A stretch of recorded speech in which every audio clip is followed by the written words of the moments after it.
Most bankers aren't ready to help you until after their third cup of coffee. But with Central National Bank's after-hours service, you don't have to wait for the bank lobby to open to get help. You can contact us from 6 to 8:30 in the morning or from 5 to 10 in the evening, and we'll connect you to a real, live, local person who can answer questions and fix problems 7 days a week. Bank different. Bank Central. Central National Bank. Member FDIC. Coming up on the Payoff, Hannah Sward is an amazing story. She's more than 12 years sober. She had more than a decade of hardcore crystal meth use. And prior to that use, she was an escort. She was a stripper. Her book is called Strip, and it chronicles her road to recovery, and it was a long and rocky one. This conversation is near and dear to my heart already. It was long, but it was based on recovery. We talk a lot of recovery because she speaks the same language as I do, and hopefully the same language as you do right now. Or maybe if you need help or you know somebody that needs help, this can open your eyes. Hannah is informing, and she's entertaining, and she's way cool. But first, Kevin Souza.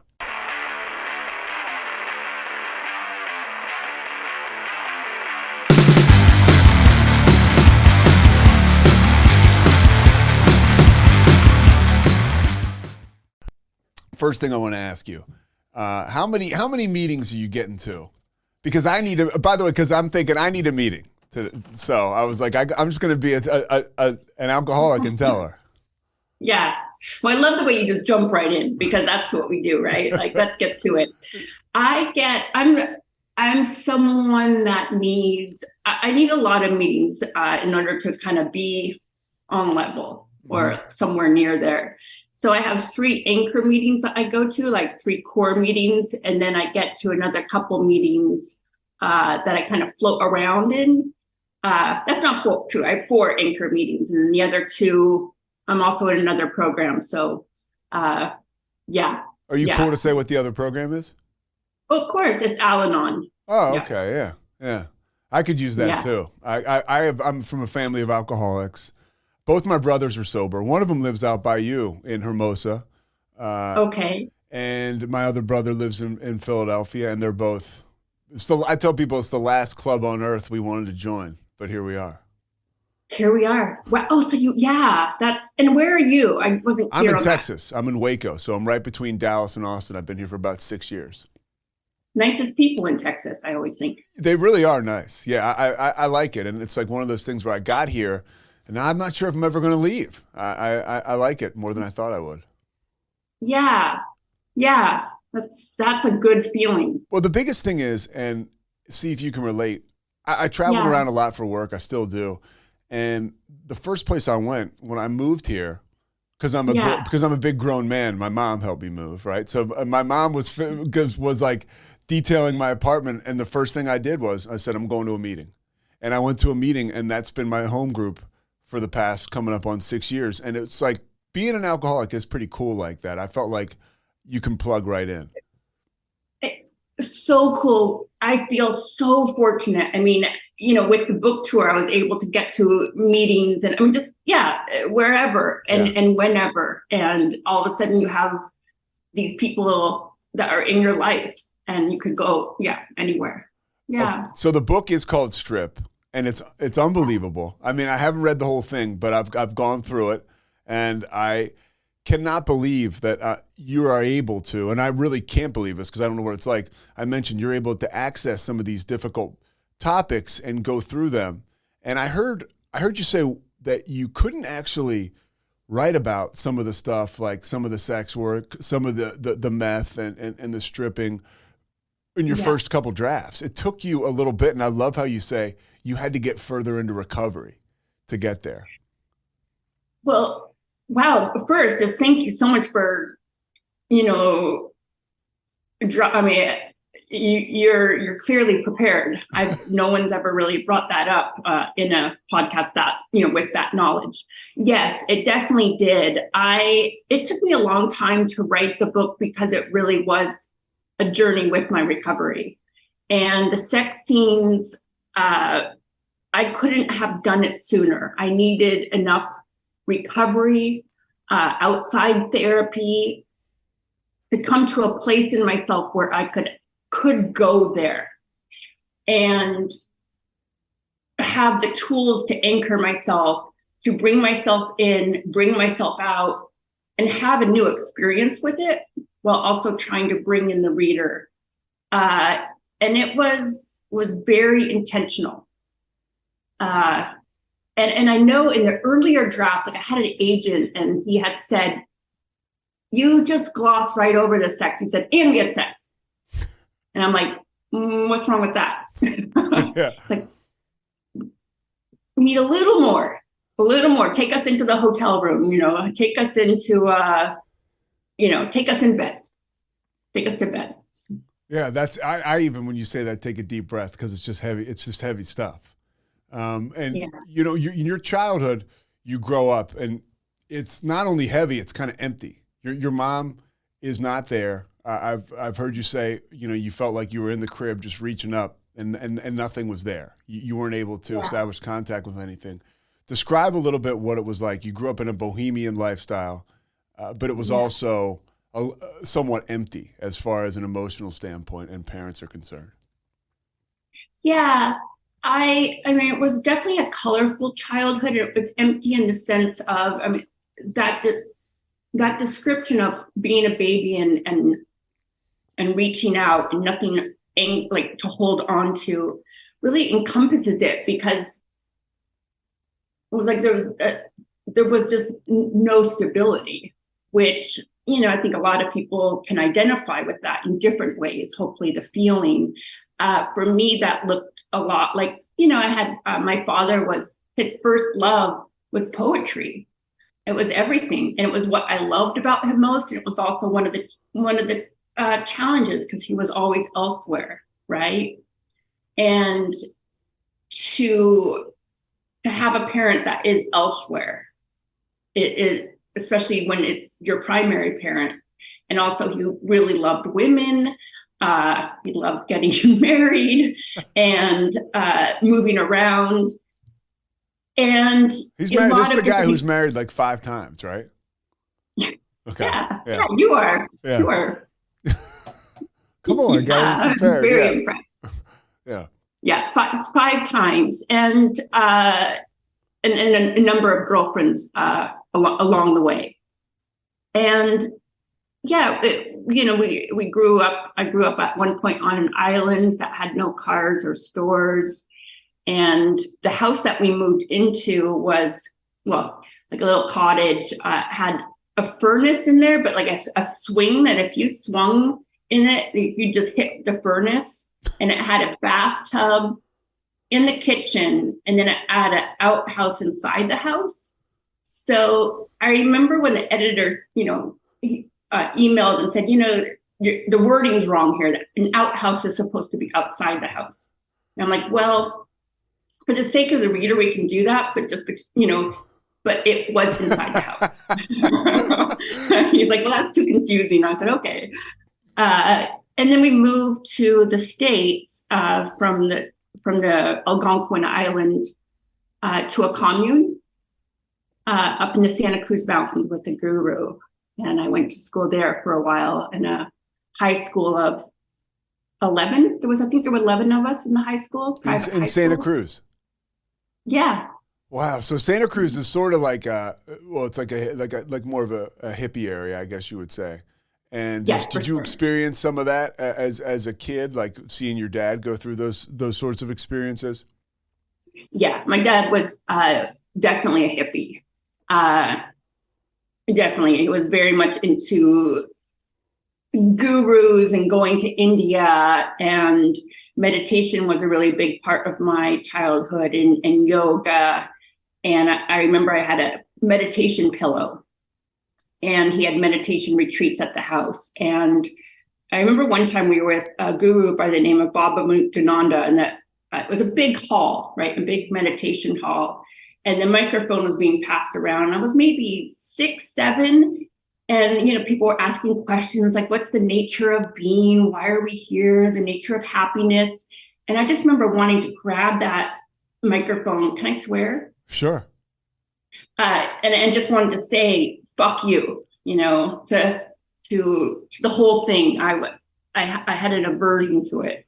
So getting sober, that was a hurdle, the meditation aspect. You know, it's interesting you mentioned it. I've always thought, I've gone through so many phases in my life with drugs, right? Like, so whatever drug I was on, I was it was a hippie. I was into like, all techno or whatever when I was doing ecstasy, like whatever. But, and I always thought I romanticized about hippies, but getting sober this is my experience. Hippies may be cool as shit, but not the best parents.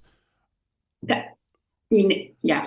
And so, and it seems like you had that part of your childhood. And I'm going to say this, I know you can go here because that's what you're doing in the book and talking to me, but I just got to say, like, it's tough for me to ask you these questions because I know it's like it's just a tough topic, and I'm not terribly well versed on asking these kind of questions, but you're 6 years old and you get abducted at a park and you get raped. And is that in Santa Cruz? That was in Victoria, British Columbia, which is, known as like this picturesque, place with flowers, and it is. Yeah. And, kind of an unlikely place, but these things, there's no time or place that they don't happen. Yeah. And you said that your mother, or I guess at the time, your stepmom, she was like upset with you because I guess the police took you home and they said, hey, we got to find this guy. And she was like, what's the deal? Yeah, she was. And I've tried to actually talk about it with her since, like maybe 10 years ago. In any case, yes, I was 6 and I was alone at the park. And it was a different time then. I think kids could go, maybe not off to a park. Yeah, but I would leave the house and we would just go off. And my parents we had this bell outside our house and they would ring the bell and we would come home. I mean, and I'm not, from Civil War times, I'm not that old, but that's how it was. This is the mid 80s, mid to late 80s, that's what's going down. Yeah. I love that, a bell. Yeah. I haven't thought about that in a while, yeah. But you're doing your thing and you're able to walk off, and unfortunately, beyond unfortunately, you get swiped by this person and he commits these sex acts, and how did that, I can't even imagine that experience, but what happens after that, the aftermath? You go try to find the guy and like you said, your stepmom's not happy. Yeah. Well, he told me over and over that if I ever told anyone that he would kill me. So, however, I was dropped back off at the park at some point and the neighbors actually found me. I think they brought me to the police station and we did drive around looking for the person, and my stepmom met us there. She was in art school at the time. So, and she must have been in art class. And she was very upset with me. And I think I really internalized that as I did something wrong, right? Like I got in that man's car. I did something wrong. The shame that it was my fault. So I think the whole processing of it too was another whole thing. We're not processing. And I just don't have a memory of my father being there. I always remember him as being in India at the time. And I started having nightmares, and I think it was too at a time when there wasn't as much awareness. There certainly wasn't anything like Amber Alert even though it was the hippies and, I'm sure, therapy and stuff, it was just that consciousness was very different then. But I did start having nightmares, and all I remember is being taken out of school and being brought to the hospital and having being told to go to sleep and having sticky stuff and wires out of my head. And then at some point the nightmare stopped. So I thought it must have been the glue and the wires that stopped the nightmares. So it's funny, and we're talking about, obviously, I'm not a doctor, I'm no expert, I have my experience, but what I'm hearing is somebody going through some hardcore trauma, and then the age you and I grew up in, we're around the same age, you didn't really talk about whatever was happening. So you're not talking about it, you're having outbursts. And then for me, you feel like an outsider. I mean, I had things that made me feel like an outsider, like learning disabilities or whatever. They'd send me to like the reading van to go. I just felt like I wasn't a part of, Yeah. and it's like those things kind of can mount up. And then, I mean, nothing compared to what you went through, but it's all relative, right? You feel outside, and that's the addict part too. Yeah, absolutely. And I appreciate that you said that. Not like, 'cause I would do that, just what you said. I'd be like, but other kids had it worse. Other kids were locked in a closet or a basement, and they were, beaten or like, and I would really, that was, I guess, one of my coping mechanisms up until not too many years ago of not sitting with it, not dealing with it. And you kind of, you have another experience with sexual trauma. As I guess, what happened the second time when you were young? You were still around the same age. I was at 9 at that point, still in Victoria, and I had a boy babysitter, and I had a little brother at that point, a 2-year-old brother, who I just, I loved being a sister, an older sister, and so this babysitter would babysit us, and he would have me play games. And I just remember being really fearful that something would happen to my little brother, of course, to myself as well, and telling my parents that I just don't like this babysitter. And not being heard because he kept coming back until he moved away. And that's something I hear often in recovery, right? Is that, or I'll speak for myself, is not having a voice. And so that's a whole other aspect of it, right? Like how finding our voice, finding my voice, and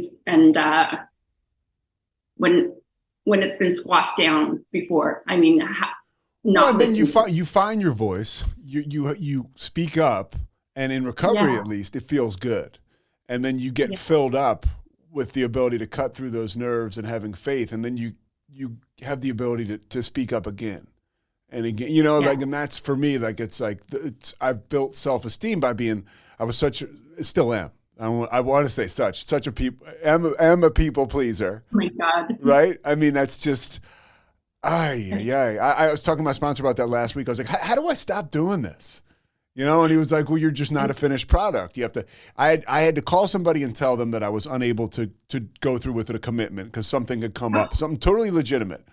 And my sponsor said, whatever you do, when you talk to them and tell them that you canceled, don't say like you'll do whatever else you can to make up for it. And so I was like, I can't do it. But whatever you need, I'll do this and that. And it was like, I couldn't do it. I could not. It was hard enough to pick up the phone and get out of it, but I couldn't, right? Yeah. See, I just love that. I mean, especially coming from a man, I don't hear as much talk of that. And I just love that. I mean, not love that you experience that because it's tough stuff, you know? Yeah. And I'm right there with you. I talk with the sponsee often about this, and it's been one of the most helpful things is getting to take another woman right through that process. And then and say, my experience with that and how I've been able to find my voice and use it. And specifically with the people pleasing. And I would say to her, like for me, it still feels like it when I speak up for myself, when I say I can't do, or I'm not able to do that, and not even given a reason, I feel like sending a bouquet of flowers. Yeah. Like, like, it's like impossible. But I'm so sorry. Yes. Yeah. What the hell is wrong with us? I guess we're just going through it, and we're not, and literally, like my sponsor told me, and like, I kind of hearing you, we're not finished products, and that's okay, because we're talking to people about what we're doing, and we're sharing these experiences like I am with you here. Now, we talked about your trauma, and that kind of sets the table for lack of a better term, your addiction and your use, which doesn't really, it's sort of like a slow burn.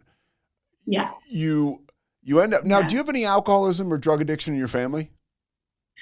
My half sister is also in the program. Oh, you talk a ton about her. She's like your soulmate almost, right? She's actually, I don't, since my father was married 5 times, I have 6 other brothers and sisters. Okay. So this is a different one. Yeah, this is a different one. Okay. And I focus on my other sister because it became too many characters in the book. Yeah. It was like, well, I didn't want to write like a 500-page novel or book. So you got a little bit going on in the bloodstream, possibly. Yeah. But yeah, I found out, as I think many of us do, like the more I kind of dig. For sure. Like, my grandma. Yeah. Like pills apparently, kind of. And, I'm certainly think like in another form, my mom had perhaps a sex and love addiction. Yeah. And filling that hole with whatever. It's funny you mentioned that we discover this stuff. It's not usually our family doesn't lead with that. It's not a headline that we have. Here's your, whatever addicted person X, Y, and Z. My mom eventually did. When we started to drink a lot, she would share with us, hey, your father and his family, they've got this thing going on and you guys need to watch it. But it was kind of, I learned the more I got sober, the more I learned about it. Now with you said, I guess I learned the first time you did acid, you were like 17 or 18. And it was to impress. It was to impress a guy. It was in high school, probably 16 in guitar class, and he wanted to drop acid, and I had never done that before, and I thought, well, okay, that'll look really cool, and that will impress him, and it didn't. He chose my best friend instead. Well, that was a waste, and I didn't get a good grade. Well, how about drinking? Were you drinking during these like formative years? And I know it becomes a big part of your story down the line, but early on, I didn't hear you mention it too much. Yeah, I didn't.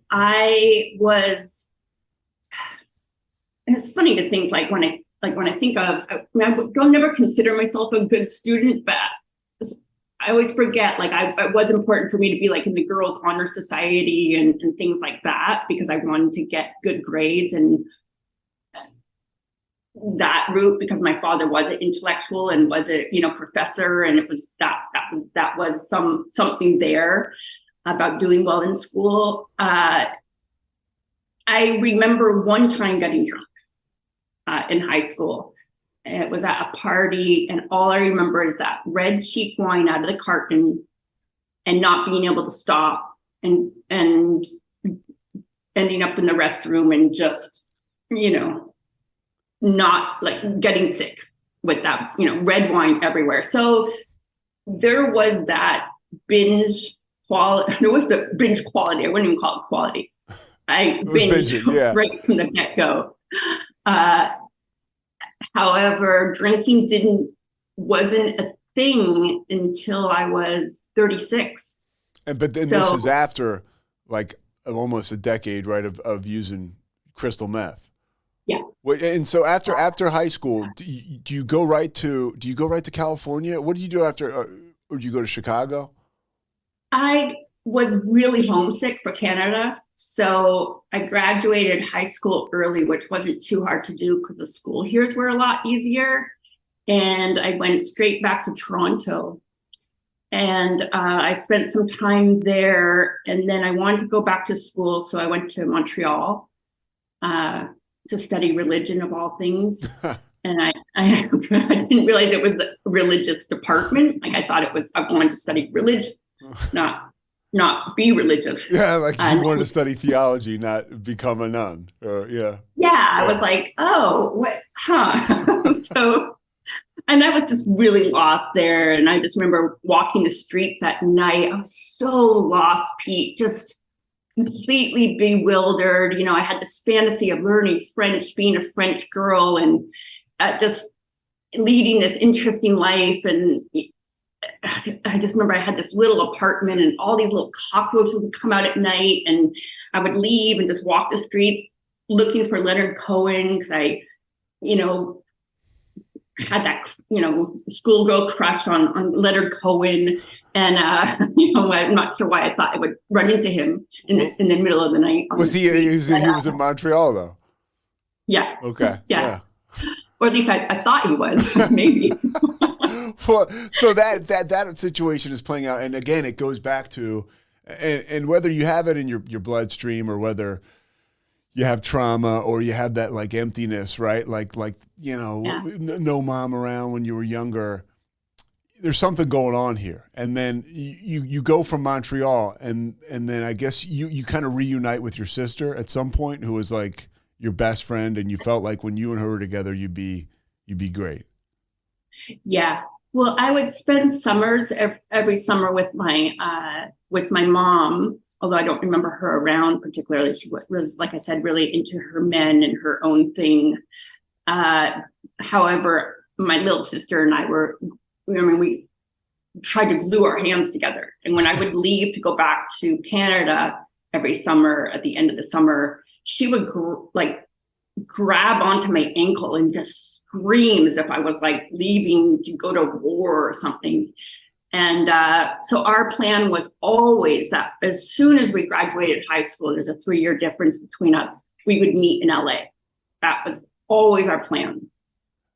And so I had a few years, because I'm her older sister, to kind of wait for her. So from Montreal, I called my mom from a phone booth one day. And I mean, young people kind of know what a phone booth is, right? Yeah, it's funny. Yeah. Yeah, an outdoor phone in a box. Yeah. Yeah. And it's the middle of winter in Montreal, right? Yeah. It's freezing. And I called my mom and I'm crying, because one thing she was good in coming through in emergencies. And I told her, I'm not going to class. Like, I'm just, my boyfriend had gone to Hawaii, or kind of my kind of boyfriend at the time. And she's like, well, come to Florida. I said, I can't, because Harry just bought me a fridge and I can't leave the fridge. And she said, fuck the fridge. I'm sending you a ticket. You're coming back to Florida tomorrow. So I left everything and I went to Florida.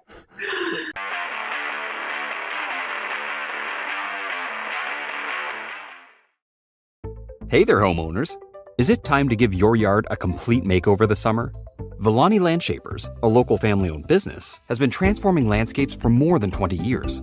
Villani Landshapers specializes in landscape design build, retaining walls, outdoor living spaces, and so much more. Request your free consultation today and check out their gallery of residential work at villani-landshapers.com.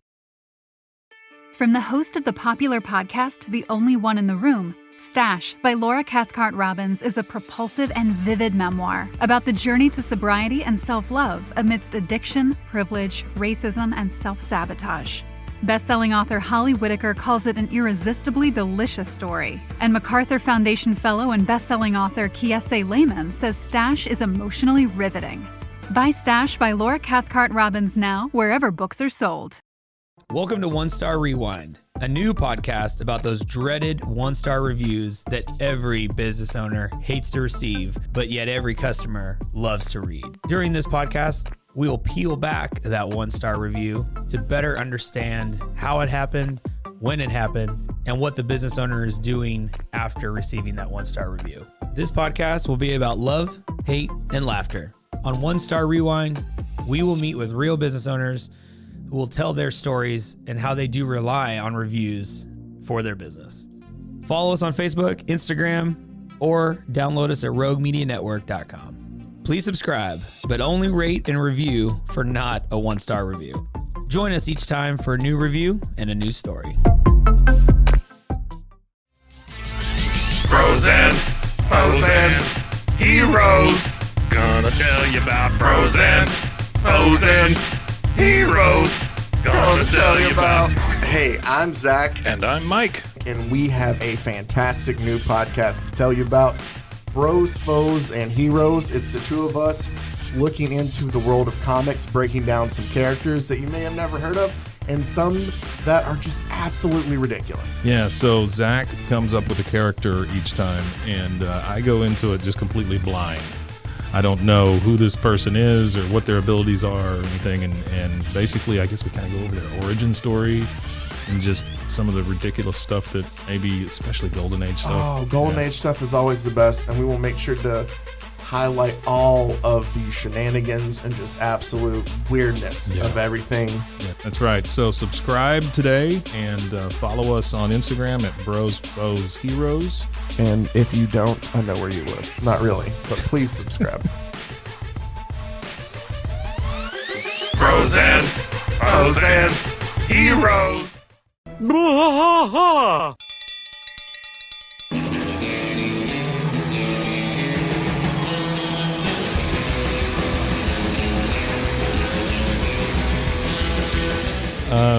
What are we doing here, Rusty? What are we going to do?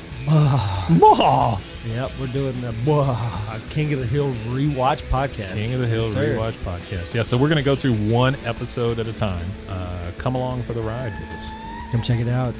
And give me a good like Dale Gribble quote to go out on. Wingo. Yeah, Wingo. Wingo. All right. Well, join us for the King of the Hill rewatch podcast. Deep in the heart of Texas, that drinks his brew. 911, what's your emergency? Do you hear that? It's coming from the house. It's coming from inside the house? Do you mean? Could it be? The Poltergeist. New from Rogue Media. Two haunted hotties talking about haunted places. Every episode we dive deep into the darkest places and give you a bit of history. We're getting spooky in all the right places. You've gobbled your last ghoul. Follow along for the craziest and spookiest stories with Debbie's Dark Tourism. The Stanley Hotel, Winchester House, The Alamo, Hotel Monte Vista, and more spooky places. Find us at _Poltergals. POLTERGALS. Look over your shoulder. It's us, the Poltergals. Wherever you consume the podcast, you can find us there.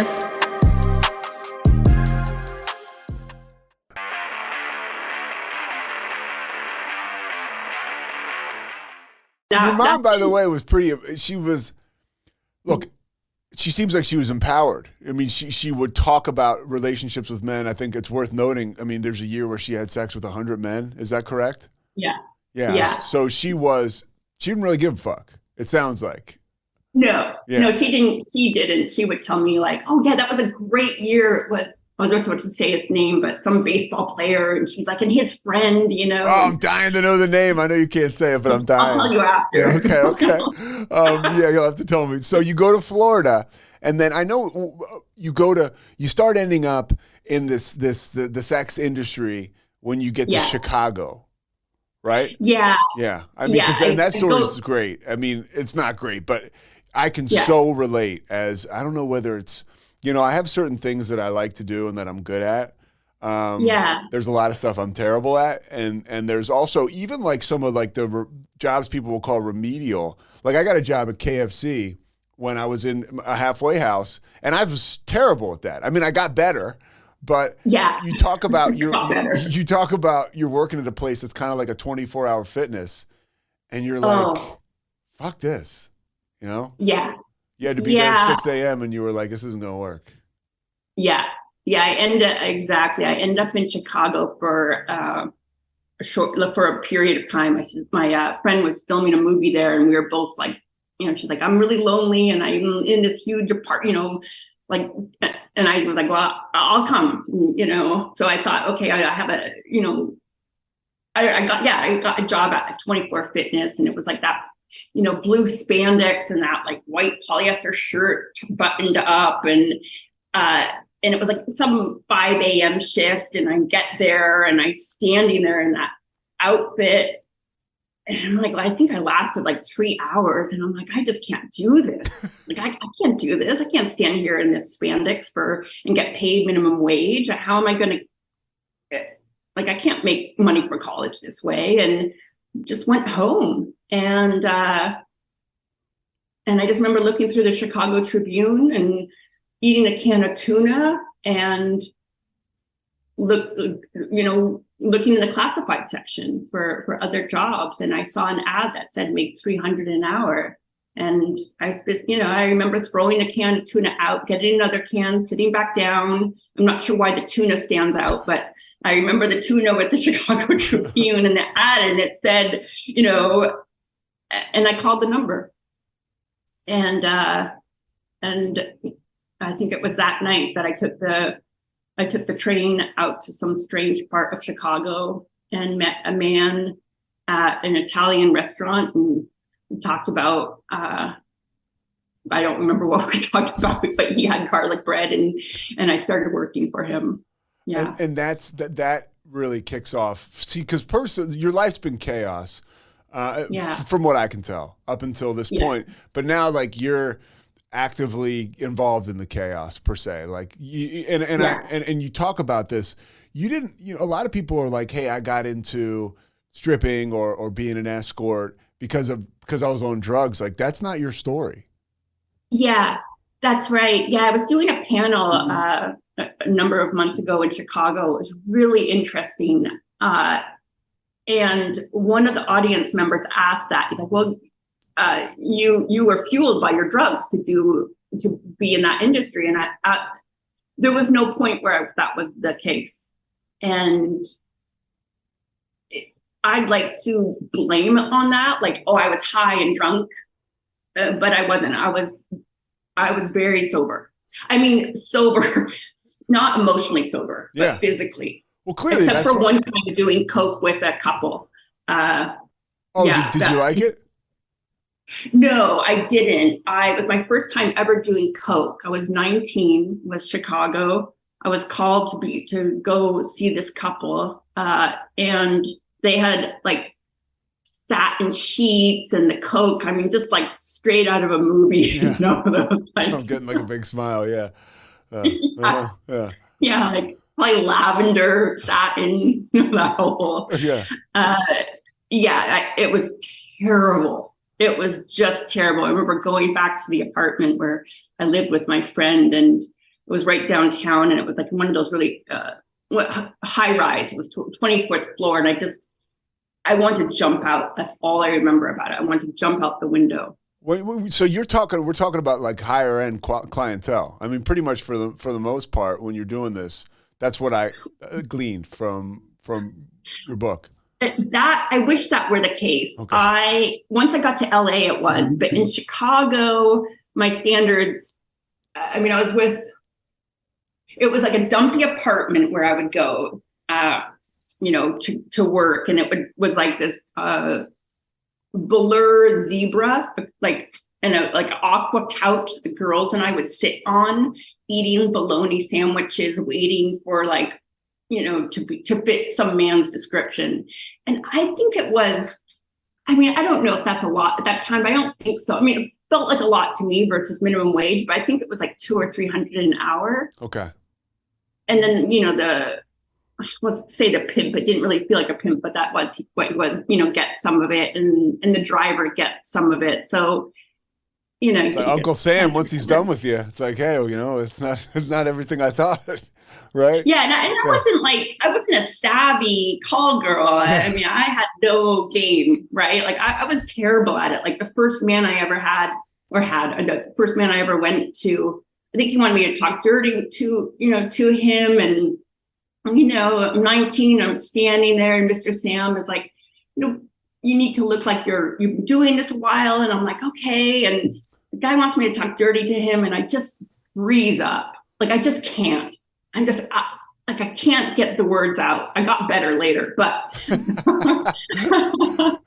and he's like, you need to go with a higher class service. And he named some famous people he could, connect me with. And I just didn't, I didn't even jump on that. Instead, we went for donuts. Like, he's like, let's go out for donuts. So he was a good guy. Yeah, he was a good guy. I mean, he never called for me again, which was fine. But we went out for donuts. He paid, and he said, you need to be with a different, agency. So you're going through all this, and then you're not using drugs. I mean, aside from the occasional, you mentioned doing coke, and then this only lasts for a couple months, and then I guess you kind of reunite with your sister, and you guys end up stripping together. In California, because you want to be you get in that world, right? You want to be actors, And then what happens? Yeah. I moved to LA when I was 24 and she was 21. And it took me a little while to get here because I had some detours along the way. And when I got here, I had no money. I'm hesitant to say I had no money because a lot of people have no money and they don't choose to go work for Madame Ava. Yeah. Right. So it's like, I don't want to blame it on that. And that's not my intention. That is the path I chose. Like I went back to prostitution as soon as I came back to LA. I worked for Madame Ava for a little while. And then I stepped up and I started stripping with my sister. So it was like a step up because it was, I was no longer selling myself in that particular way. And when you guys start to strip and then you start to do meth, is that your first experience where the woman says, you do meth and to lose weight? Yeah. Wow. You are really. And it didn't take. This is unusual. You are good. Yeah. And you're good, Pete. Well, it didn't take, right? You do the meth for 30 days. It's like we say in the rooms, we'll give you 30 days and refund your misery. Well, you do it for 30 days. You don't lose any weight and you say, well, forget about it. Yeah. We don't. I had no clue because we were in bad moods. We were clumsy on stage. We didn't lose weight. Yeah. And however, I will never forget that first time crushing those lines on the Formica table in our black kitchen. The yellow Formica, crushing those lines. And I just remember telling my sister, you go make the beds. I'll be in charge of this. And she's like, fine. And it didn't have the same effect on her. But even before I ever did my first line of meth, that ritual, I was all in. Yes. And that's the thing. Like you see, like there's a control aspect. You're into the ritual because it's just like such an environment. Your sister's, I guess, not an addict, right? So she can kind of whatever. I mean, she goes through binges and benders, but we're a different breed. Yeah. And the poor thing didn't become one of us. Yeah. And you do this for poor thing. When you do this for, about a month stretch, and then you kind of get back out there and you end up escorting again. Like and it's like extremely high clientele now, right? Yeah, at that point it is high clientele. I still wasn't particularly savvy, but it was. Yeah. I was going to the peninsula for people who are not in LA. It's comparable to like, Beverly Hills Hotel, Beverly Hills, Hotel, in Bel Air. Definitely higher clientele. And enough so that, you need to, Madame Ava lent me some money to go get a nice black suit. No more, like in Chicago, I was wearing, $10 cotton, bright purple mini dresses, that hardly covered myself. Yeah. And that was definitely not, you need to be in a crisp pencil suit. Would you go out with these guys? Like go to like big events and stuff like that? No, it was always, some of them wanted to. The hardest part would be the talking and would be going out. So I just couldn't do it. And it's like, I couldn't fake the talk. Yeah. I couldn't fake the talk, but I could bend over. I mean, it's like. I get it. Well, it's sometimes the talk is more exhausting. I mean, I don't know what it's like to be in your shoes, but when you're, I would imagine that makes it just more real. Like, I'm so disconnected to this person right now. It kind of almost punctuates, exactly what's going on. Yeah. Yeah. Just like with stripping, I mean, it's rare, or at least in my experience, to have talked to any stripper that I had worked with, where the worst part was when the men wanted to talk. Yeah. You said some of the guys were shitty guys. Some of the guys were good guys, like you mentioned. The one thing that jumps out at me, and you said you're watching the Oscars once, and a guy who you'd been involved with who wasn't so cool was up there getting an award, and you're like, wow. And you said that was a real, like, your stomach almost turned over. Yeah, even as you say it right now, I feel sick. I mean, that's odd to still have that feeling, but yeah, it was like he yeah, he was not a savory character. And that was in probably one of the most upscale hotels. And he did not pay. I wasn't good at getting and counting the money up front. I was just like embarrassed to kind of count the money, which is insane. I mean, you don't go to 7-Eleven and get a hot dog and so you're giving yourself over and I'm not counting the money. Yeah. I get it. I mean, I just like, it's one of those things where you just kind of want to act like it didn't happen or whatever. I could see why that would go down. Plus, I'm terrible at math, so I'd probably be embarrassed. So right? I mean, it's kind of like all that stuff into one. Oh now, yeah, and it's people pleasing. I would just like be embarrassed. I'd be like, oh, this is good. This is good. I know. So you end up one of the things. Fast forward a little bit, and this is where the meth really takes off, because this podcast is all about addiction, and your story is so interesting. But it is like, the more I deep dove, you're all about recovery, but your addiction takes off when this dude walks in to what was it, a California pizza kitchen or a California chicken? Yeah, California chicken, and he's got all the tattoos on, and he's just, you're attracted to this guy.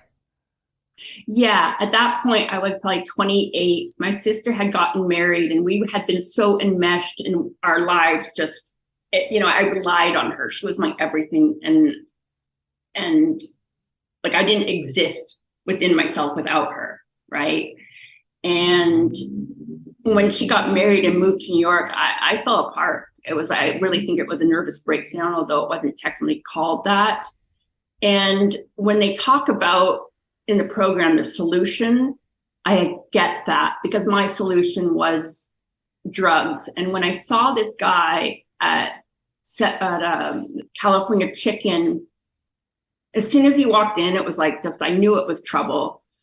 And fresh. I mean, he looked like he was fresh out of prison, and I don't even recall being attracted to those kind of guys before. So it was, even when I think about it now, it's kind of strange. I'm like, it's not. Yeah. Anyway, I was in a really raw place. And I guess whatever. So he gave me his croutons or something. And then I followed him into what was an AA meeting across the street. And that was the first meeting I ever went to in my life. No kidding. And so what happens after that? I remember it was a big meeting. I remember, and he walked in there, so I had followed him in. That's what happened. It was right across the street, and I followed him. And I sat in the back, and I just sobbed. Like, I knew instinctively that it was a place that was okay to not be okay. I didn't go back for 10 years. It planted the seed, though. Yeah. And on the break, we connected while he was, we connected. We didn't connect, but, Yeah, sure. We talked. Yeah. Uh-huh. And he was, he at the time was staying at Beit Shuba, it's a Jewish rehab, which I actually spoke at last Wednesday night, and I hadn't been back there since. Oh, shit. Yeah, that was like 20 years ago, and I went back last week for a new experience, right? Yeah. But I rescued him from that rehab, and we put all his stuff in my car, which consisted mainly of like garbage bags full of like, one of the chapters in the book is called Dope and Bald Pussies, because he had all these, video cassettes of it. That's all he owned, right? Like, like video cassettes of like, porn, specifically, the title I just said. And we went to Seaway Motel, which is still there to this day. And fortunately, he went back to prison, because that was the deal, that if he didn't stay at that place, he'd go to prison. And I took his contacts, and I was off and running. So that marked the beginning of the end of a bottom that lasts like 10 years. Yeah. And you're running and gunning, and describe, if you can, your addiction to meth. How did it make you feel? How much did you like it, or did you just do it because you needed to do it? I did like the ritual. I didn't like it though. Like that to me is the terror of this disease, is that right from the beginning, like it wasn't a party. And I remember, like at first it was a summer and I'm like, I'm in my 20s, a summer of meth doesn't seem, it's not completely, it's okay. And then it's like 6 months and then it's a year and then it's 5 years. And so you nailed it when you said that it was a bottom. It was all a bottom. And what it looked like for me was, certainly the lying, the stealing, but the complete, that, incomprehensible demoralization. Doing things that perpetuated that self-hatred. Yeah.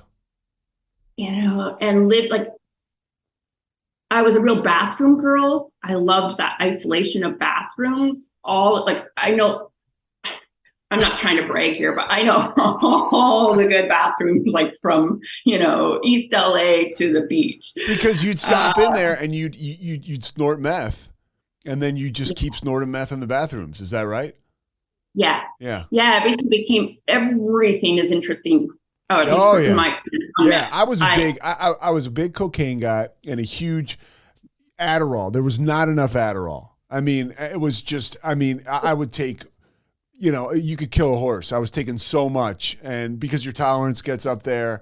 And I remember a girl I was dating went overseas, and she sent me this tube of 600 pills of 10 milligram Adderalls. And I was, exactly. I was like, you had a good picker, Pete. Yeah, I know, right? People pleasers. I was hearing voices. I wasn't sleeping. It was just a long run. And then when that's out, you continue to fill that void. And so I get what you're saying. There's a moment in your addiction as we get closer to when you got sober where you're dating this guy. The dude, you guys live in Echo Park. The guy doesn't know that you're using meth, but you're using meth all the time. And you have, you really are attracted to plants and gardening, right? So this dude goes to work, right? He's working at a flower shop, and you are in this brush, and I heard you say it, all day. And you mean all day. All day. Yeah. What's that experience like? What's happening there? Well, he would go off to work, and I just remember so suspicious, like being in my little see-through nightgown, like kind of, it's like the angelic white nightgown, and I'm and it's like I have no shoes on, no gloves, no proper attire to garden, and I just I'm gonna go back inside to not use. That was my goal every day, don't use. And I just remember picking one branch of bougainvillea, and bougainvilleas, for those who don't know, have thorns. They're a really thorny bush. And I would pick one, and it became so interesting, right? And then I'd be like, oh, that looks better. And then I'd pick another one, and then another one. So it's comparable to picking your face, right? It was just that tunnel of kind of just be completely tangled in those bushes all day. And I, with that dry mouth, having to pee, seeing that I'm getting completely torn up, right? And not feeling well after not having slept a few days, somewhat delirium, and of course dehydrated. And remember, this neighbor came. It was the only time someone ever called me out, and she brought me some lemonade. And she said, "Are you using drugs?" And I was so appalled. I was just I just love gardening. How dare you? And I drank the lemonade. Well, you needed it. What's that? You needed it with the dry. I can feel. I've been there. The dry mouth, and it's you literally need someone to come and keep you alive.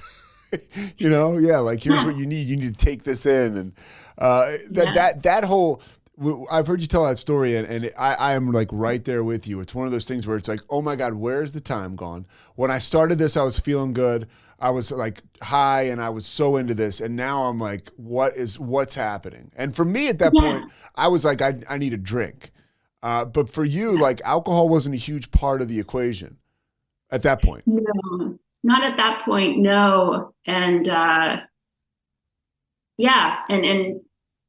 I mean, those kinds of, and gardening, I mean, just these things that became very interesting that like, I've never gardened since, I have some plants I'm trying to keep alive in my apartment, but that's about it. My disease, it was just what you said, those hours, the time, the days turned into months, into years, and I'm taking apart. I mean, I was a tweaker. And I loved Home Depot, and especially the nail aisle. Like I was always at Home Depot. I loved it. Like the doorknobs were just fascinating. And you would take apart doorknobs. Oh, so interesting. Would you be able to put them back together? Not really. There's nothing worse when you start a project like that and you're high, and then you look like you're like, oh boy, like where am I going to go with that, right? Somebody's coming home, I have to explain that to them. Yeah. When my boyfriend at the time in Echo Park came home, I'm like, I know how to do doorknobs. It's so interesting. He's like, well, can you put it together? I'm like, tomorrow, maybe. How did this, you mentioned this is, or we talked about it, it's like a 10-year bottom. How did you get at it? Like when did you break? When was your last day on meth? And you were like, what happened? This is the thing, right? And I often hear this from other people too. Like, I don't know why one day was so different than the other, because it was all that terror, all that, again, that gripping demoralization and all the promises to myself. Like when my dealer would go to jail and I'd be like, okay, this time I guess I'm getting sober.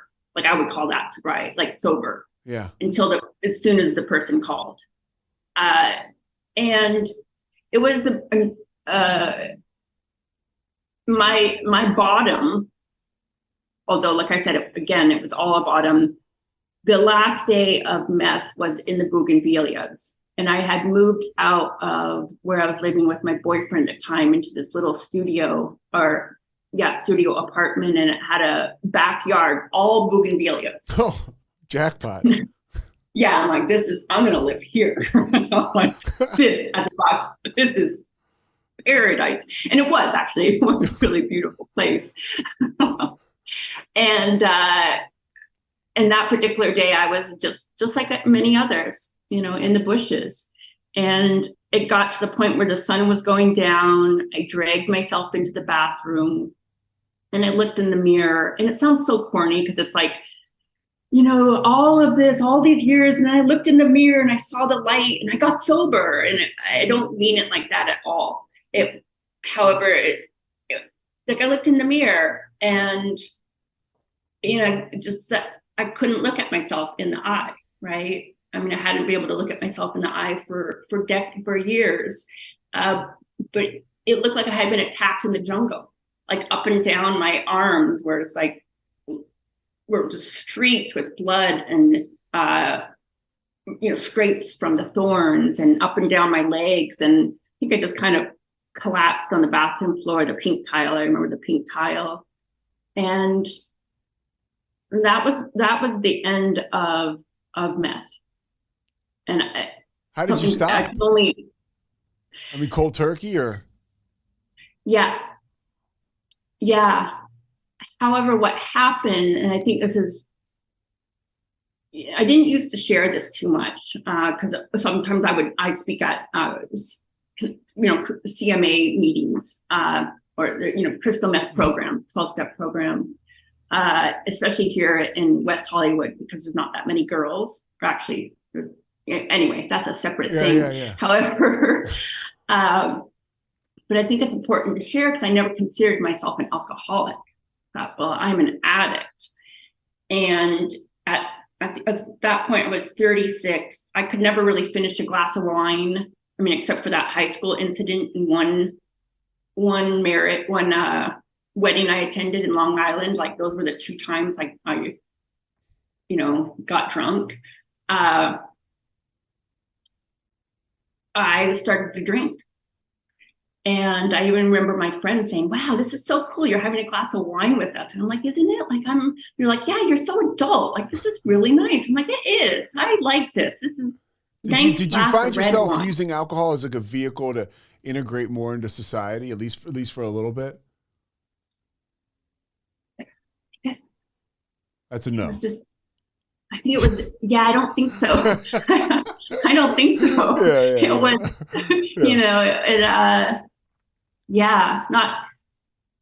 I mean, I guess it helped in a sense. Like I was oddly enough working at a law school at the time. And so it helped me be a little more outgoing. Were you drinking during the day and stuff? What's that? Were you drinking like during the day and stuff and going to work? Yeah. So it so quickly became apparent to me. And that was the most frightening part was I saw that it was just replacing the meth. And that it's scary to hear you say that because we just talked about the meth and that was terrifying and exhausting. And now here you are and it's like same thing.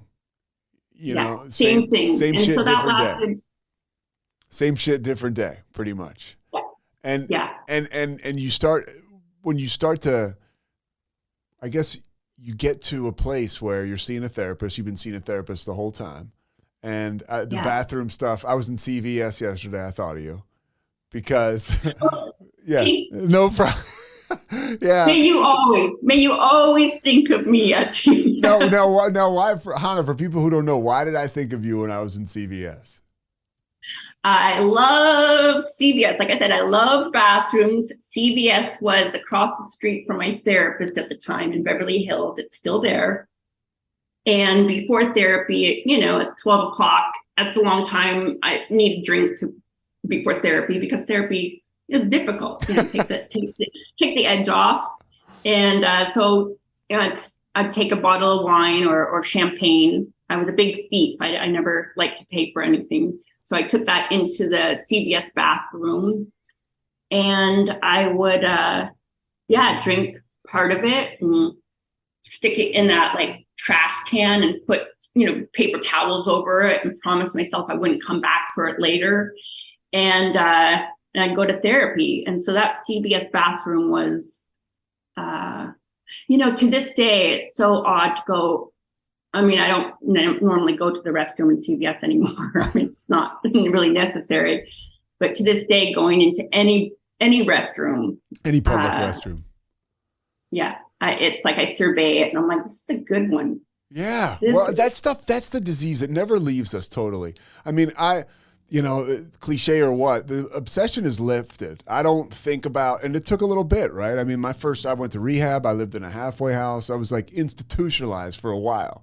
And I had to, there was a lot of urges early on, and I don't have those anymore, but I still have the mind where I'll still see something and be like, well, if I ever walk into a steakhouse bathroom, I'm like, this would be perfect.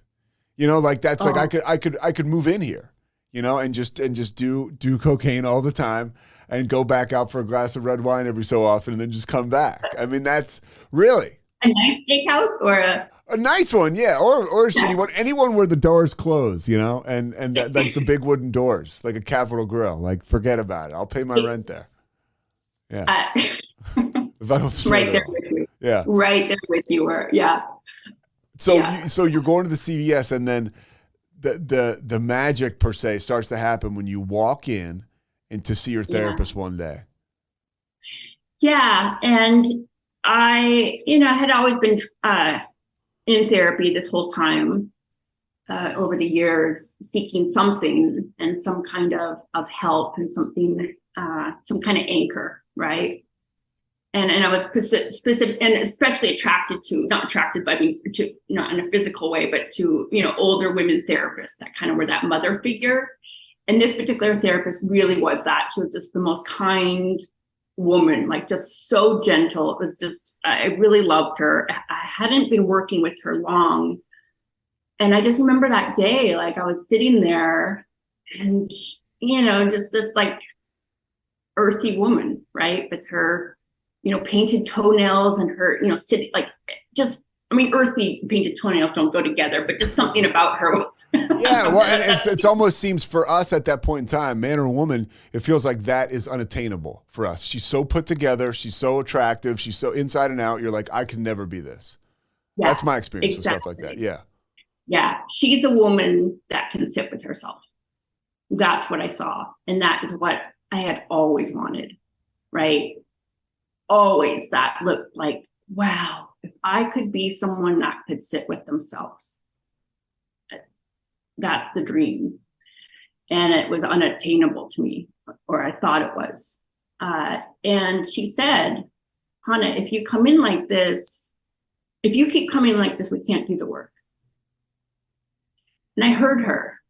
And at that point, I knew I had a problem that was apparent to me. And the next day I went to my first meeting, 2 blocks from where I lived, where that bougainvillea bush backyard was. And I walked into a Wednesday meeting, 12-step program, and I raised my hand, and it was, my life was unmanageable and I was powerless. And my journey began. You know. How hard was it at the beginning? It was excruciating.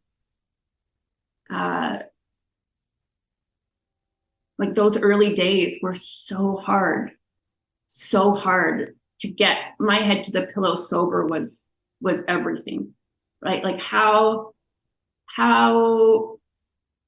does one, or how like for myself, time becomes so different when you're not on meth or drinking. Like time, it's like, and waking up in the morning, first of all, just waking up in the morning, right? Like the paralyzing depression, anxiety, like that terror was just gripping. So it was like every moment was really unbearable. There was no pink cloud, not for a long time. The one thing I did though is I got my head to the pillow sober. You know, I did use Adderall in the first 3 months because I was really worried about gaining weight. People kept saying you're gonna gain like the freshman 10, the sobriety 10, and I'm like, no, I'm not. Like, I'm like, no fucking way. Yeah. No. And plus, I still, you know, at that point, I had 2 sugar daddies, a boyfriend and a lover, and I'm like, they're not gonna want like some girl with, and you know. Well, anyway, I need, you know. But that's an interesting component too, because, you know, time takes time. Like whatever about, you know, those relationships is making you feel some kind of way. When you're sober, eventually for you, that just doesn't work anymore. But that's sobriety for you. Your life, you have to, you know, people say, you know, all you have to do is change everything. But like, it's damn near impossible to change everything overnight. And so this journey for you involves, you know, you go in to the rooms with 2 sugar daddies and you start to kind of thaw out and clear up. Yeah.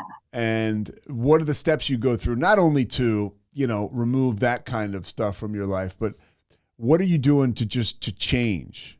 Because if you're at all like me, the beginning is, like you said, every moment is excruciating.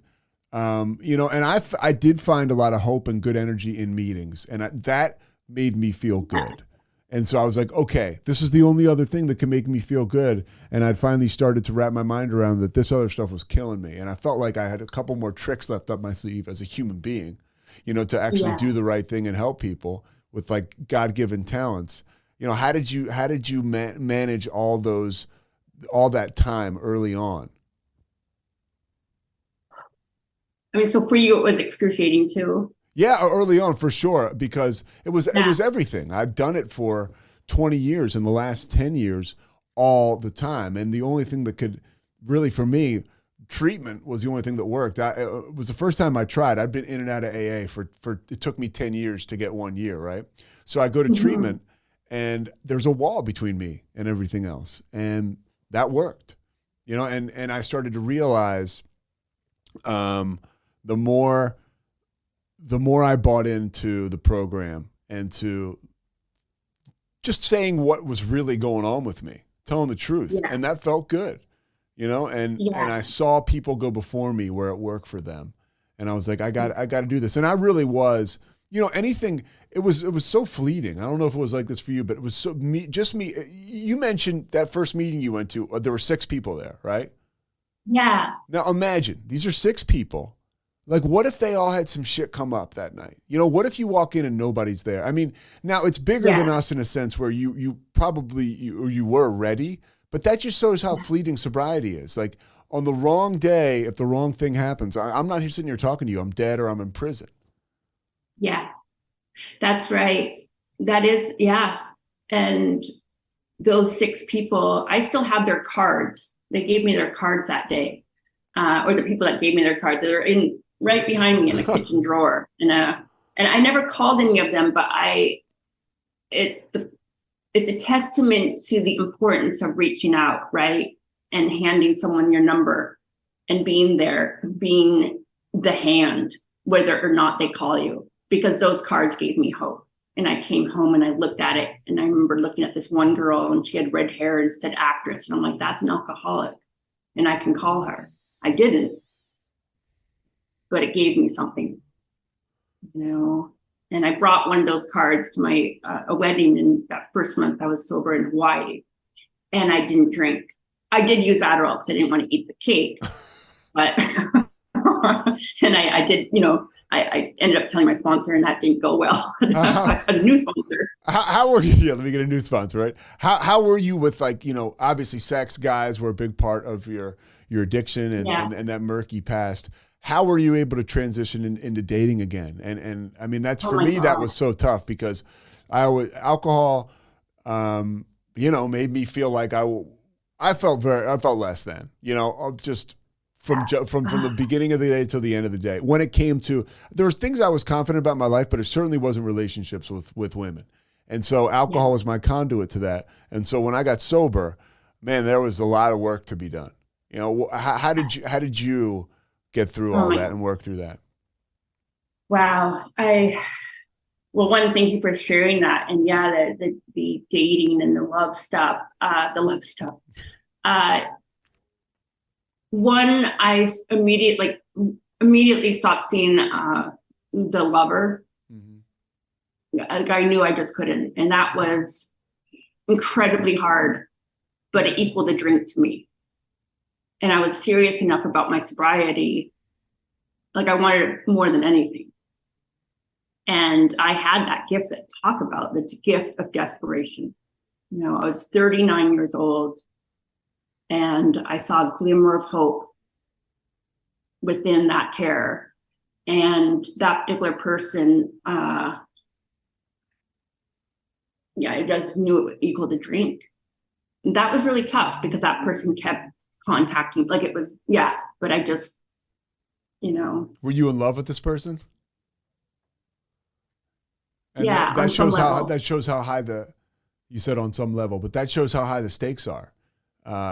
We were together for 2 years. Yeah. And when you're really in it, I mean, you start to do things that you do not want to do. And then you start to feel better. Yeah. As hard as that shit is, it's like, oh, wow. Like, I followed suggestions. I put my sobriety first, and here I am. Maybe it's 6 months, you know, or a year, but it's like, I'm so much better for having made those hard decisions. Yeah. And to sit on my hands and even have a sponsor when it came time to amends, that maybe it was time to make amends to him. And she even said, let's take a look at that. And I said, absolutely not. It would be for the wrong reasons. Yeah. I drew the line at that. I was like, I told my sponsor, I could use that as an excuse, and I'd be right back in. Yeah, you're very important because you can tell other people that you sponsor and that come behind you that, hey, look, here's what I did. And that's a huge thing about sobriety. It's like and maybe the woman who's sponsoring the girl who's having the same experience, you know, your friend, let's say, is sponsoring this particular person. It's like, well, I don't know, But Hannah had a similar experience. Go talk to her. That's a beautiful thing about AA. Like if you ask me about what you're going through, it's like I may not have the answer, but I've been here long enough where I'm sure I know somebody or directly or somebody knows somebody that you can talk to that's been there. Yeah, that is like what it talks about, where we don't have to do anything alone, not anything. Like I remember when I had a sponsee, I still have, she's still with me 8 years later, and it was the time for her to do her fifth step, and she was apprehensive about sharing certain things with me, and I just remember saying, listen, it was about the sex industry. And I said, you're talking to someone that came in, and my best thinking right before I got sober was to place an ad on Craigslist with my sister and be dominatrix foot fetish sisters. Like, I'm not going to judge you for some, like. Yeah, we don't judge here. Yeah. Like, no, don't worry about it. Yeah. That's so true, though. It's one of the only places you said when you went to that first meeting following in that guy who was trouble, you said you knew there was a place to go where it was okay to feel not okay.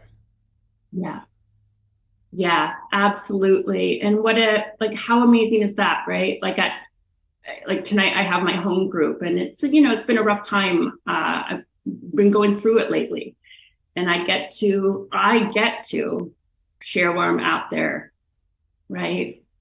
And because other people do that, I know where to go for people, exactly what you said, that it's an experience, whether it's an aging parent or these things that are really huge or small, right? Yeah. Like, I mean, I remember the first time, like I went to get my oil changed. It was like a huge thing. Like I remember calling someone, and the person's like, okay, text me when you're there and we'll bookend it. I'm like, okay. And I pulled in, and then I said, I'm here. And he's like, good job, Hannah. It's Jiffy Lube. And then like 30 minutes later, I'm like, I'm home. I didn't do it. He's like, that's okay. We'll try again. Yeah, but that's what people don't understand that, but we do. I mean, it's, and those are things. I have a buddy who got sober when he was like 19, and he literally called a sponsor up once because his parents were like, you need to take the trash out. He's like, I don't know if that's God's will. I'm going to call my sponsor. And his parents were like, dude, take out the trash. But he literally called his, I mean, that's kind of, and you know what? The success rate for people like that is pretty high as far as, are you willing to go to any lengths? Yeah. That is exactly it. Like, are you willing to go to any lengths? And I feel very blessed that I've been carried through this whole time. And I know not everyone is, and I've also, like, I recognize that I've had the willingness, and I think it continues to come back to that gift of desperation and knowing the alternative and seeing, like you said, something in that something out there that I'm like, oh, it may be possible. Yes. Because my thinking got me here. And I think in terms of like the dating and the sex, and we're not sex, we didn't say sex, but you can go ahead. I mean, it's all kind of part of that same intimidating monster that can honestly sometimes can keep you drunk or keep you using, because it's like, how am I going to do that without this? That was really scary to me, especially having followed someone into the program. So I ended up going mainly to gay meetings when I first got sober, and actually to this day, because they ended up being my core people, right? And I just felt safe there. Like I wasn't going to, follow the wrong guy or whatever. And so when I got sober, that lover was over, and I had two sugar daddies, and I knew I couldn't sleep with them if I wasn't drinking. So it was a choice of, is it taking me closer to a drink or farther away? And it was just so clear. Oh my God, there's no way without some champagne I can sleep with this person. And then so I ended it with one of the men. And then the other one, we continued to see each other for a year, but we only ever had sex once when I was drunk, and then never sex again. And he was an unusual man. But we would go to dinner, and he gave me money every month, and he'd take me to Trader Joe's, and I got a sober job, is what they said to do. And after a year of seeing him, no physical stuff, he was a very nice man, really. Like, we go to plays together, and it was very strange. Trader Joe's. Yeah. I'm like, and when you have a minimum wage job, or at least for me, and I quit my job at the law school, and not the one sugar daddy and then this other sugar daddy, because we weren't having sex. I mean, it was, it was, when I'm talking like $200 a month. Yeah. But that was a lot, like to supplement like my dog store job and bringing me to Trader Joe's. But it did come. There was a Christmas. I was about a year sober, and he sat me down. He said, "I'm in love with you, and I want you to move in with me. I'll buy you a car." Because at that point I had like half a car. It was smashed in. And I'm probably similar in Texas. Like in LA, you just don't drive half a car. Yeah. No. When you've got to have a car out there. You got to have a car, and also you got to look like you have something going on. I'd park it like 2 blocks from the gym, and I'd walk. Like, ooh. And he said, and I'll pay for you to go back to school and get your MFA. And it was, I had to make that choice then. And I got honest. I said, I don't have those feelings about you. And that ended. And that's really, really when the journey began in a whole other way, because the financial fear was so gripping. And how am I going to pay the rent? And people kept saying, like, just keep coming back. It's going to be okay. And I was carried. And I remember, and I've had other women in that industry reach out to me, and there's like a real turning point. I mean, for me, that was a real turning point of leaning in or not. Because he would contact me and say, "How are you doing? I just want to send you some rent money." And that's kind of the way he was. He would drive all the way over from Sherman Oaks and like give $1,000. And he wouldn't even see me. He would just leave it on the like. And you started to say no to this? Yeah. And he said, "Are you okay? Do you have rent?" And like, I didn't have rent, and I wasn't okay, or I didn't feel I was okay. And I said, "Yes, I'm doing well. Thank you." And the people in the program carried me and said, "You're gonna be okay." And then someone would call for me to take care of their dog. And that would be like $100 extra, or, get another job, 3 jobs, like whatever it took. When did you start to write again? Or to write, period? Yeah, that took time. I think I was maybe a year, maybe 2, but I actually think it was a year. I had finally got a sponsor, because my picker was really off that first year. Meaning I didn't know a sponsor should have a sponsor. Yeah. Right? Like or at least for me coming in, it was just like, what are these words? What are you guys talking about? Like, but I kept coming back. And with I'm just blanking. Oh, with the writing. Yeah, I asked my sponsor, it was something I was talking to my sponsor about, and she said, start with 5 minutes a day. And so I began, 5 minutes a day, and it was with no intention of writing a book or anything like that. And I began, and one of the things is, I think with growing, I had done ballet growing up, and the discipline of, like, I had that discipline of once I start something, and also that alcoholic nature of like, once I start, like, no, like I'm going to go to the gym, I'm going to write every day, no matter what. That's it. Yeah. And that's your regimen. Yeah. You can't miss that, or else you'll go nuts. Yeah. Yeah. So it was like, no matter what, I wrote every single day for 2 years. And that's when I began that. And it was the actual book was a very, very long process. Couple more things and I'll let you out of here. Where did you find the courage to write about such, incredibly vulnerable stuff? Yeah. Well, I think one, being so used to saying it in 12-step meetings,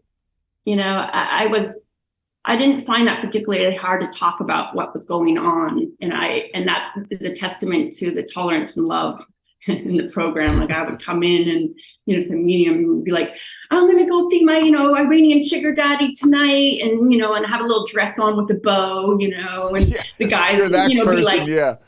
Guys would be like, girl, just keep coming back. You look fabulous. And one thing I did is I just shared all the time, like, whatever was going on. And so when I was writing the courage, I don't know, I think that was just, this is the fact of what we do here, right? We share from the heart and share what's really going on. And I think the hardest part was knowing that my parents would read it, or at least my mother. But beyond that, writing what's really going on. Like, I had already been publishing in a recovery magazine, or a thing called the Fix at the time. So I was already sharing parts of my story. And I remember they said, do you want to put anonymous on this? And I said, no. Wow. No, I don't. That's awesome. Yeah. Yeah. And so you start to write, and then you continue to develop your journey. Part of your journey now includes you teach prisoners to write. Yeah, actually, that came from my financial amends. I had a really long amends. Yeah, you're like me. You like to steal shit. You like to take stuff that wasn't yours. Right? I always say part of my story is, steal your shit, help you look for it. That's where I was. I mean, I spent a lot of time helping people try to find stuff that I knew they were never going to find. You don't look the part. Oh, that's the trust me. us, Yeah, right? neither do you. Yeah. We're the ones who really got to be careful. Yeah, exactly. Really careful. Yeah. I mean, I had been stealing since I was 6, so that list was really, really long. And it came to a point in the financial amends where my sponsor, it was right towards the end of the financial amends, and she said, I think you've done enough of these at this point. The point is that with this last financial amends, I think it's time to give back in a different way, not necessarily financial. So I started praying about it, and I went to Angels on Wheels, or one of those places to serve food and bring food to.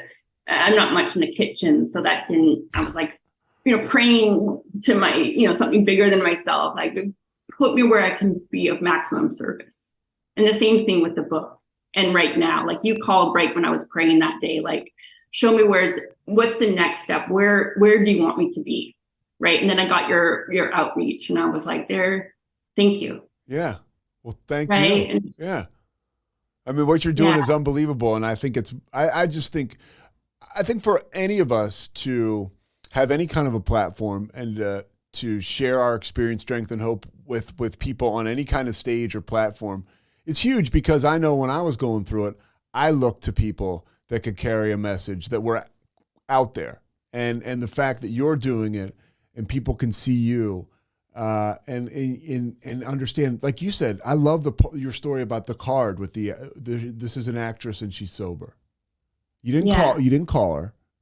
She said, what's up? She gave you a card. I mean, sometimes that's all it takes to kind of just continue to keep us sober for that day. Yeah. Yeah, it does. I mean, I can't count the times I'd run into someone in the program and they'd be like, like at the gym, and my eyes would be watering, and they would just kind of pat me, like, not pat me on the shoulder. That sounds but they understand. They know what's going on. All right, what's the last thing? What do you say to somebody that's in and out of the room and in and out of the rooms, and they just can't get it, and they ask you, like, what do I do? I mean, the one thing I did is I kept coming back. And actually, I was asked this yesterday, and I felt a little strange about saying it, because I know people like, well, you do the steps, do this and do that. But without my people holding my hand, without the fellowship, without like having a circle, like I have nothing. Right? It's through these people, getting to hear their stories, having that community. Like today, like I want to be in the middle because I love the people surrounding me. So I would say, keep coming back, head to pillow sober, like hold on, because it gets better. And people kept telling me that it would. And I'm like, and also, you just never know. Like, it was someone who had 7 days. So anyone coming back, like, it was the person that had 7 days that helped me get to 4 days, not anyone else. Right? So the power, the strength that an actual newcomer also has to carry the message. It was all I could hear. Did that newcomer come up to you or say something, or? What's that? Did the person with 7 days say something to you when you had 4 days, or? Yeah, I was 3 days, and I just remember crying, just like I don't know how I'm gonna, like, it was a 6 o'clock meeting. I'm like, I don't know how I'm gonna make it through the night. I just didn't, and after the meeting, this young man came up to me, and he had 7 days, and he gave me a hug, and he said, you can do it. You can do it. And I got to 4 days. And it was that simple, but not so simple thing, right? It wasn't like, go home and read the book. No, it was that hug. It was that person saying, you can do it. And I'm well aware that not everyone comes back. And what would you say to someone? Man, I've never had anybody turn it around on me like that. You gotta be, and it's almost hard for me to say this to somebody because I'm a people pleaser, but you got to go to any lengths. That's how I got sober. I mean, I didn't want to go to treatment. I went to treatment. I didn't want to go to a recovery house. I went to a recovery house. I didn't want to live with another sober dude in North Jersey for another 2 years. I did that. You know what I mean? I didn't want to go. I did all this shit that I didn't want to do. And I have I have access to an incredible life today. Like you, some days I'm going through it and it sucks, but for the most part, things are pretty awesome. And it's nowhere near what it was before, when I was doing whatever I wanted all the time. Like, your best thinking got you. That's where my best thinking got me, Yeah. That willing to go to any lengths, that is it. That is really it. There's so many examples of that where it's like, and to this day, like, I met with my sponsor the other night, and I told her, I said, I don't want to do that. Yeah. Some directions she gave me. And I'm like, and I'm trying to bargain with her. I said, can I just give that money to a homeless person instead? Like, that just seems so much more. Yeah. And she's like, no. And I said, that's ridiculous. Like, You told her, yeah, exactly. I still haven't done it, but I will, because it's in my head. Trust me, I got a bunch of those on the wall, or stick on snow on the roof. All right, look, I'm gonna let you get back to your life. I can't thank you enough. The book is called Strip. I'll put it in the show notes. You're on Facebook, and I know you just cranked up your Instagram, so we'll drop that in there too. I heard you mention that to somebody. Pete, thank you so much. Thank you for all you bring. Thank you. Yeah, and I like your whole setup here. For people who can't see it, it's tight. We got the plants, I knew you'd like that. Are they real? Yeah, no. Yeah. All right. Thank you so much, Anna. Thanks so much for listening to The Payoff with Pete. Once again, I'm Pete Souza. And of course, we are part of the Rogue Media Network. All kinds of good podcasts you can find at roguemedianetwork.com. And of course, you can find this podcast and all those other ones wherever you get your podcasts, iTunes, Spotify, other spots like that.